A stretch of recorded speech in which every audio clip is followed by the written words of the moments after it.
Salut à tous, bienvenue sur cette nouvelle vidéo. Aujourd'hui, je vais vous présenter le JPC de chez Idogear. Allez, c'est parti. Alors, on va parler plus particulièrement de mon JPC.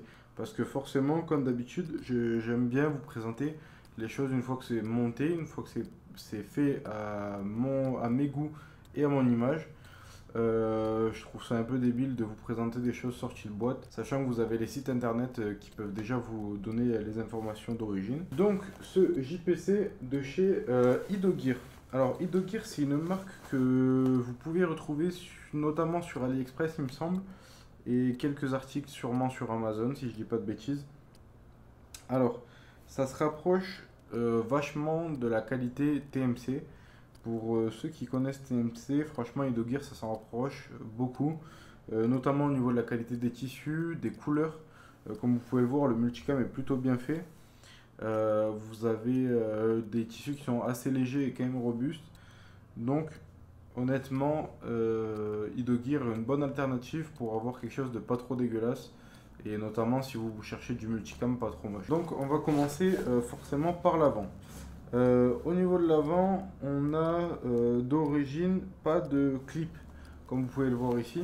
J'ai installé des clips que j'ai acheté également sur AliExpress de la marque TMC, je pense.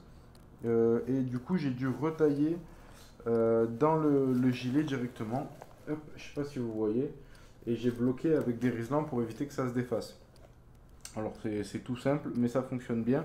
Et ce qui me permet de mettre mes différents panels que j'utilise pour mes répliques, enfin pour mes différents calibres. Donc ça c'est la première modif que j'ai ajoutée, c'est les clips. Je crois qu'ils ont fait une version 2 des JPC qui eux normalement sont fournis directement avec les clips rapides. Ensuite au niveau de l'avant-haut, comme tous les JPC, vous aurez du velcro, mais vous aurez également une poche velcro dite administrateur dans laquelle moi j'y ai passé les câbles pour la communication. Là on a un de mes panels, donc c'est mon panel pour l'utilisation de l'APC9, donc pour tout ce qui est SMG.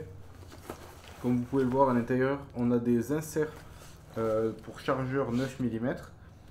On a également, ce qui est très intéressant, une grosse poche à l'avant dans lequel je vais venir mettre par exemple le petit stabilo anti-buée de chez Decathlon, très efficace.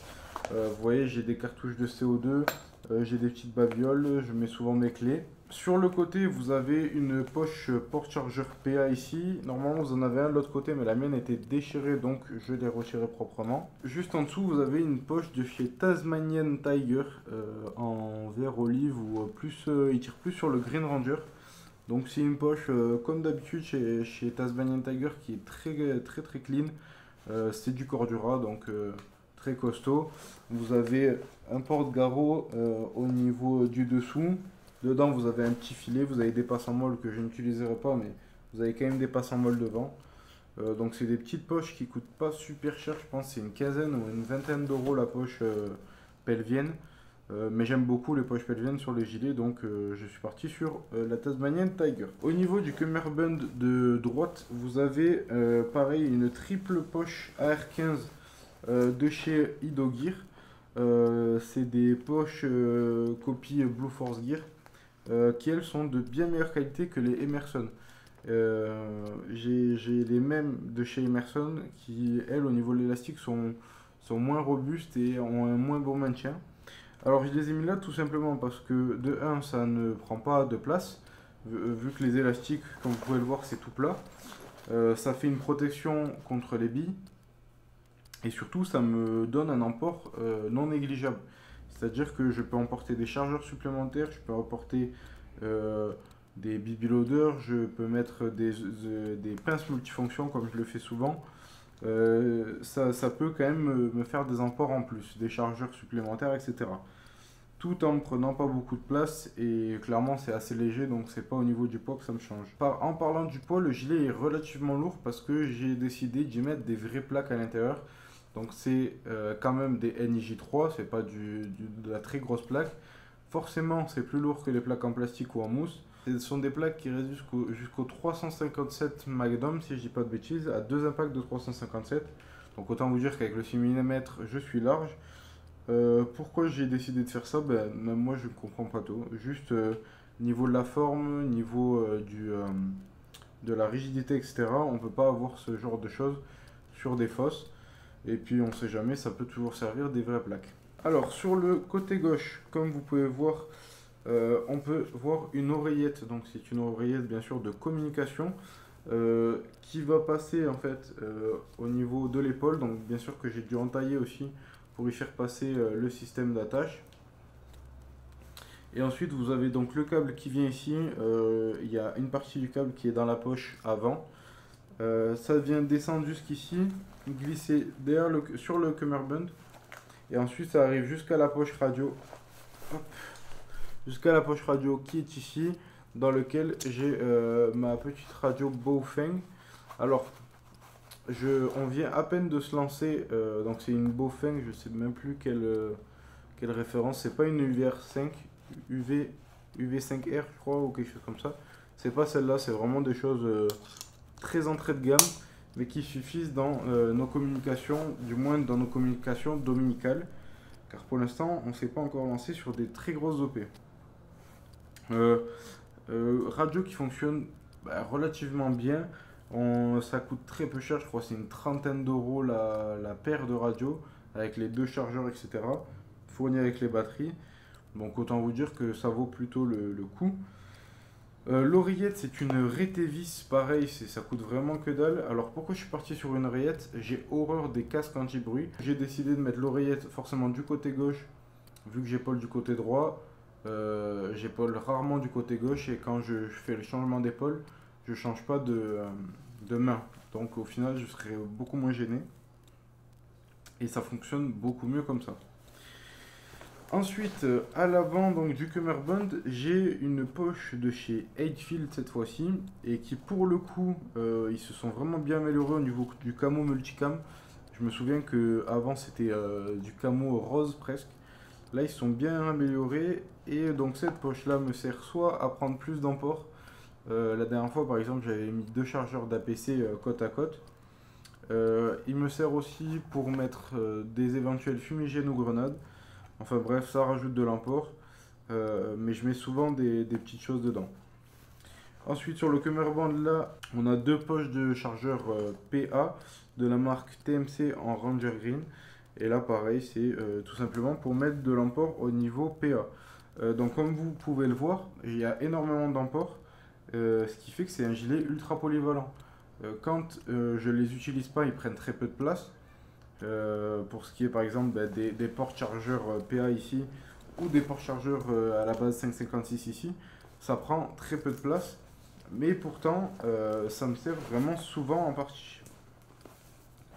Juste derrière, j'ai un mousqueton sur lequel je viens attacher mes gants quand je n'en ai pas d'utilité. Et à l'arrière, un petit sac de la même marque, donc de chez Idogear, que je trouve vraiment très joli. Bon, alors là, il est tout écrasé.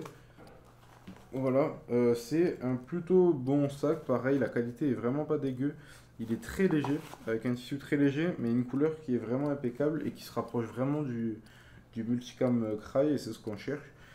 Pareil, sac uniquement pour l'emport, quand il y a des items à récupérer sur les terrains, ou que j'ai des batteries à mettre, enfin bref, de l'emport pur et dur. Et ça sert assez souvent justement pour les items de jeu. Sur les scénarios, même des dominicales. Alors, autre modif que j'y ai apporté, ça va être au niveau, ici, comme vous voyez, des clips qu'il y a sur les côtés. Moi, étant habitué au système, comme vous voyez ici, de détachement rapide, et qui n'est pas forcément applicable, en tout cas facilement, en tout cas sur un JPC première génération, j'ai tout simplement bricolé un système de sangle à velcro sur lequel il y avait deux clips, ce qui fait que tout simplement je n'avais pas besoin de lever le panel avant pour ensuite y poser les cummerbunds. Là j'ai juste à déclipser et reclipser, et franchement ça me change la vie. Vous imaginez pas comment ça me gonflait de lever à chaque fois, surtout si vous avez des chargeurs ou quoi que ce soit, il faut enlever les chargeurs parce que ça gêne pour le relèvement. Le cummerbund n'est jamais bien à son emplacement, donc là tout simplement vous voyez, j'ai replié le velcro. J'ai fait passer deux sangles à velcro, et sur lequel là j'avais fait passer les petits clips plastiques. Et là, pareil, c'est tout un système avec un panel en velcro avec les sangles qui passent à l'intérieur et qui sont rattachés en fait au cummerbund de gauche. Ce qui fait que je suis sûr que ça ne se détachera pas. Voilà, donc ça, pour enlever et remettre le gilet, c'est vraiment le top. De toute façon, il fallait que je trouve une solution parce que le défaire à chaque fois et le refaire, c'est horrible. Surtout quand vous portez par exemple des poches pelviennes comme celle-ci, ou par exemple comme celui-ci, j'ai une poche pelvienne aussi. Je suis obligé de à chaque fois enlever, ça se détache à moitié, ça fait tomber peut-être la poche des fois. Donc autant vous dire que des attaches rapides pour les cummerbunds à ne pas négliger, c'est vraiment un gros confort. Surtout si vous êtes amené à enlever le gilet rapidement sur le terrain. Pour l'infiler, rien de plus simple, j'enlève mes deux clips, hop, hop, tac, je fais passer ça là, je positionne à peu près bien, tac, j'ai juste à venir clipser, hop, tac, et là, le gilet est en place. Ce qui est pas mal du coup, c'est que je l'ai réglé pile poil à ma morphologie au niveau largeur, etc. Ça, c'est très important aussi de prendre le temps de régler son gilet à sa taille. Tout simplement parce que si votre gilet est réglé trop large, vous allez avoir un effet de ballottement dans tous les sens du gilet quand vous allez courir, ce qui peut vous faire perdre du matériel, peut vous blesser si le gilet est un peu lourd, etc. Ça va vous tirer encore plus sur le dos. Si à l'inverse votre gilet est trop serré, par exemple si vous voyez que c'est un peu serré chez vous, vous vous dites bon ça ira. Le truc c'est qu'il faut quand même laisser un minimum d'espace pour que votre cage thoracique puisse s'ouvrir correctement, surtout après un rush ou quelque chose comme ça. On a besoin de respirer et c'est important de bien régler son gilet. C'est quelque chose que par exemple on n'a pas besoin de faire sur des cummerbunds élastiques comme j'ai sur le Multicam Black où dans ce cas-là, les élastiques vont prendre le relais quand vous avez besoin de respirer, donc vous pouvez le poser bien serré au niveau du corps. En revanche, sur des cummerbunds rigides, comme sur les JPC 1.0, c'est très important de bien régler votre gilet. Pareil sur les Siras, tout ce qui est gilet qui n'ont pas de système élastique sur les côtés. Donc voilà, j'en ai fini pour cette vidéo. J'espère qu'elle vous aura plu, j'espère qu'elle est assez courte. Si vous avez des questions sur le gear ou sur le monde de l'airsoft en général, n'hésitez pas à le poser en commentaire. Soit j'en ferai une vidéo, soit je vous répondrai directement. Et puis je vous dis à la prochaine pour une prochaine vidéo. Ciao tout le monde!